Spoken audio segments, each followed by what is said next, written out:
आर्यवर्धन को मिला अन्नू का कंगन और मंदिर में हुई किस्मत की सबसे बड़ी टक्कर। जी हाँ दोस्तों, सीरियल तुमसे तुम तक में आगे आने वाले धमाकेदार एपिसोड ऐसा होने वाला है कि आपके दिल को भी थाम के रखना पड़ेगा।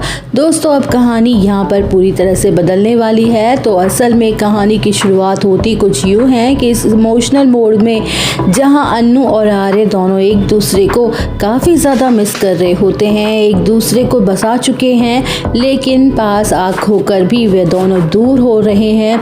कोशिश करते हैं क्योंकि एक तरफ अन्नू का दिल तो आर्य के लिए धड़क रहा होता है, लेकिन वह खुद को रोक लेती है कि वह अब ऑफिस नहीं जाएगी और सब कुछ माता रानी पर छोड़ देती है। वहीं दूसरी तरफ आर्य भी मंदिर में खड़े होकर वही सोच रहा होता है कि अब मैं अन्नू से कैसे मिलूँगा, और अगर किस्मत ने हमें मिलवाना लिखा है तो माता रानी खुद ही रास्ता बताएंगी। इस बीच दोनों गायत्री देवी भी अपे पाषाण भगवान का जो आशीर्वाद लेने मंदिर पहुंच जाती हैं, और दूसरी ओर अन्नू के मम्मी पापा भी पहुंच जाते हैं। तीनों उसी रास्ते से उसी मंदिर में जाकर मिलते हैं जहां सबकी ज़िंदगी बदलने वाली है। और दोस्तों जैसे ही अन्नू मंदिर में कदम रखती है उसकी सांसें रुक जाती हैं, क्योंकि वह दूर से ही आर्य को देख लेती है। उसका पूरा शरीर कांप जाता है। वह तुरंत वहां पर छुपने की कोशिश करती है, लेकिन किस्मत का खेल तो देखिए, उधर आर्य भी अचानक मुड़कर देखने लगता है और उसे ऐसा लगता है कि जैसे कोई बहुत अपना उसके आसपास है,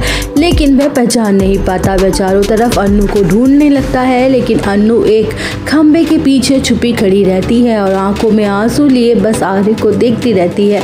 और थोड़ी देर बाद जब अन्नू को लगता है कि आर्य वहां से जा चुका है, वह पीछे मुड़ के बिना तेजी से कदमों से बाहर निकलने लगती है। और दोस्तों यही आता है सबसे बड़ा पल, क्योंकि जैसे ही अन्नू मुड़ती है तो धड़कन से उड़की उसकी टक्कर तो धमक से उसकी टक्कर सीधे अपने आर्य सर से होती है।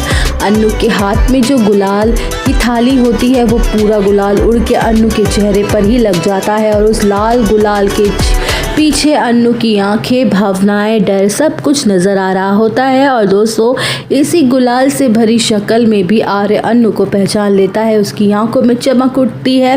वह धीरे से बोलता है कि अन्नू, लेकिन तभी अन्नू घबराते ही है और उसका हाथ छुड़वा कर वहाँ से जाने लगती है, और उसी समय उसका कंगन आर्य के हाथों में रह जाता है। बस दोस्तों यही कंगन अब इस रिश्ते की सबसे बड़ी पहचान बनने वाला है। आर्य कंगन को सीने से लगाकर आंखें बंद करता है, क्योंकि वही एक चीज़ है जो उसकी अन्नू को वापस ले आ सकती है उसके पास। वहीं पर दोस्तों मंदिर में बाहर गायत्री देवी की मुलाकात होती है अन्नू के माँ बाप से, और वहीं पर साधु महाराज का इशारा इसी कहानी की दिशा बदल देता है। साधु जी साफ साफ कहते हैं कि आपके बच्चों की किस्मत एक हो चुकी है, बस कदम रखना बाकी है। और तभी गायत्री देवी को पता चल जाता है कि अन्नू ही वह लड़की है उनके बेटे की ज़िंदगी में खुशियाँ ला सकती है। वह बोलती है कि अब इंतज़ार नहीं करूँगी, मैं खुद अन्नू के हाथ मांगने जाऊंगी। वहीं दूसरी तरफ दोस्तों मीरा का खेल भी बिगड़ चुका है।